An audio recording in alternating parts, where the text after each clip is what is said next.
இன்னைக்கு நம்ம பார்க்க போகிற ரெசிபி ஸ்வீட் கார்னை பயன்படுத்தி ஒரு சாலட். இது வீட்டில் இருக்கிற பொருட்களை வச்சு ரொம்ப ஈஸியாக செஞ்சிடலாம். எப்படி பண்ணுறதுன்னு பார்க்கலாம். ஸ்வீட் கார்ன் 20 நிமிஷம் ஹாட் வாட்டரில் வேக வச்சு எடுத்துக்கோங்க. வேணும்னா கொஞ்சமாக உப்பு போட்டுக்கோங்க.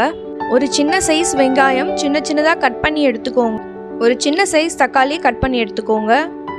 தூள் உப்பு 1/2 டீஸ்பூன், மிளகாய் தூள் 1/2 டீஸ்பூன், சீரகத்தூள் 1/4 டீஸ்பூன், சாட் மசாலா 1/4 டீஸ்பூன், கொஞ்சமாக பட்டர் ஆட் பண்ணிக்கோங்க. லெமன் ஜூஸ் கொஞ்சமாக பிழிஞ்சுக்கோங்க. கொஞ்சமாக கொத்தமல்லி இலைகள் நல்லா கலந்து விட்டுக்கோங்க. பசங்களுக்கெல்லாம் ரொம்ப பிடிச்ச இந்த ஈவினிங் கார்ன் சாலட் ரெசிபி மறக்காமல் செஞ்சு பாருங்க.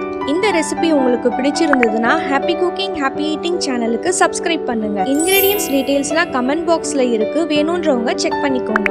தேங்க்ஸ் ஃபார் வாட்சிங்.